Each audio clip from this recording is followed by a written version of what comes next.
Welcome to the final part of your Octopus Amigurumi Beginner's Crochet project. This is part 3, the assembling and finishing. So by now you should have 8 legs, your gusset and the body. The gusset is simply 4 rounds of the head/body. So you're going to take the gusset and from the wrong side, so the side that looks weirdly flatter than the front side, you will stick your hook through and get those yarn tails that you left on your legs and pull them through. I work it through that between rounds 3 and 4 in the stitches where you then did your double crochets for round 4, and then into one, into the next one along, and then knot them to secure the leg. I do a double knot just to make it nice and secure. Then I trim the yarn tails so they're only about a centimetre long, so that there's not masses and masses of yarn in the way when I'm trying to connect the gusset into the head. So you do the first one and then look opposite it to then attach the second. You'll attach each of your legs in much the same way, so working opposite, then at the quarters, then at the eighths, inserting your hook from the wrong side, so the opposite side to how you crocheted it, using those yarn tails to pull through into one stitch after another, and then double knotting it on the inside to secure it, then just trimming off those ends.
Next you're going to be stuffing your head, so taking the fibre fill, put it in inside so that it reaches a point of like firm squishiness. You don't want it to be rock hard, but you don't want it to be like too super squishy either. So simply just push it in nice and firm. You can tuck any yarn tails in that you have, and you don't necessarily need to tie them off as securely. So here I was like, this is a bit too squishy, so I'm just adding in another lot of fibre fill just to make sure that it is like squishy but firm. You want it to have a good squish to it, as all toys should, but you don't want it to just be like sad either. So next you're going to be attaching a slip knot onto your hook. So do that in the same way that you did for your octopus legs. Then take the gusset with the legs attached, and you're going to hold it to the head with the underside, so it becomes much clearer obviously.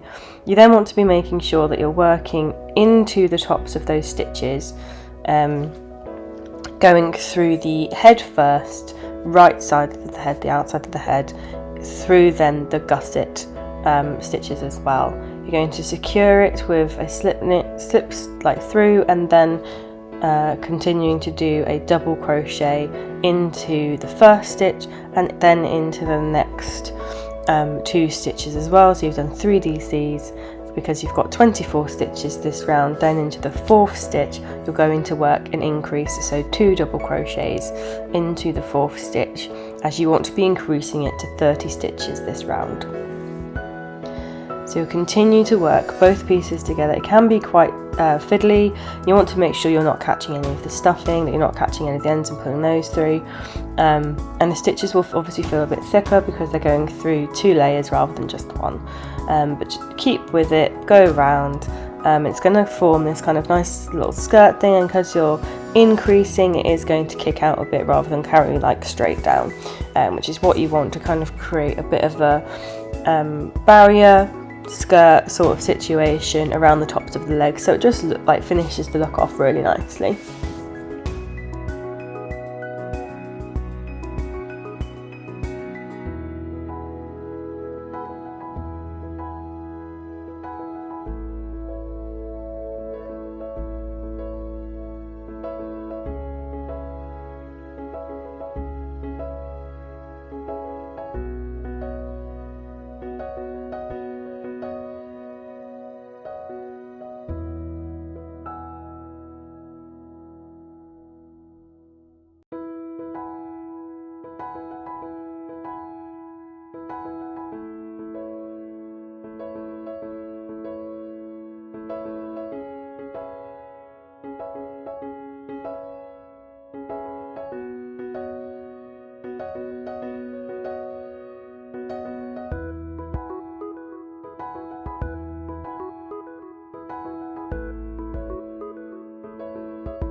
For the second round of your octopus's skirt, this is the last bit of crocheting you're going to be doing. You're actually going to be working a shell stitch. So you're going to be doing half treble crochets.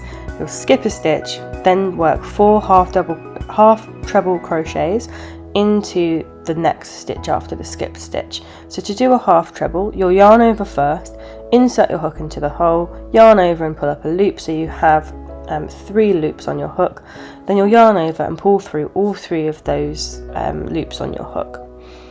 And you'll continue to do that 4 times into the same stitch.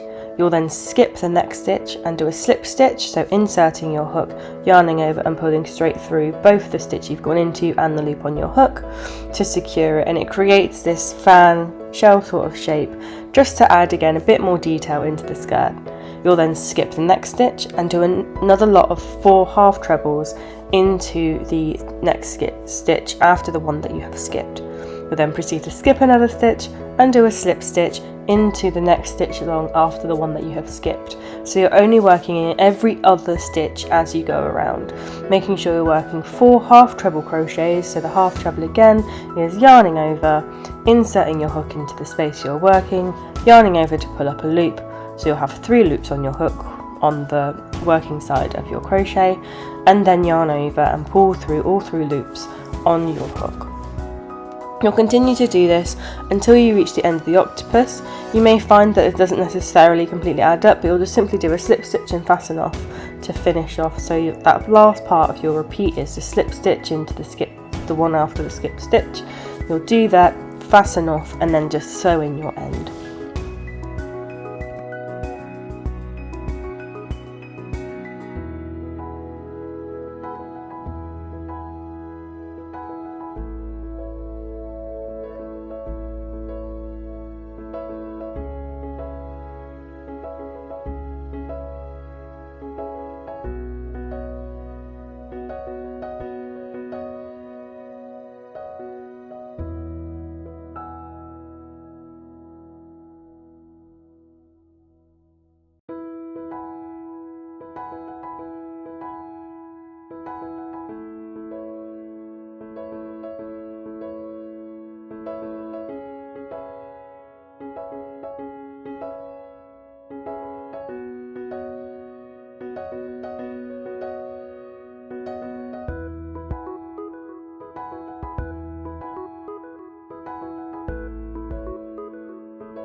The last stage of making your octopus is sewing on those adorable little eyes. So using your needle and thread, you're simply going to work around kind of the middle of his head, so about round 8, 7 or 8 is where you go for. I like to do it after I've stuffed him, purely because it gives you a better idea of the spacing and the positioning. So I go through 5 or 6 stitches before where I want to be placing the eye. You'll then come up through and then count 2 stitches backwards, then work underneath into the row above, and it's at a slight diagonal because of how the stitches sit. Don't pull all the way through, leave yourself a nice big loop, come underneath and through that loop, and then pull it a little bit tighter. Again, you don't want to go too tight because you want it to sit nice and rounded. If you pull too tight, it will be at an angle. Then go back down through that same stitch you last came up. Then count about 5 or 6 stitches along, depending again entirely on your where you'd like to put it. And then you'll work in the same way. So then go another 2 stitches along, insert your needle up to the row above, and it will be diagonally because of how the stitches sit.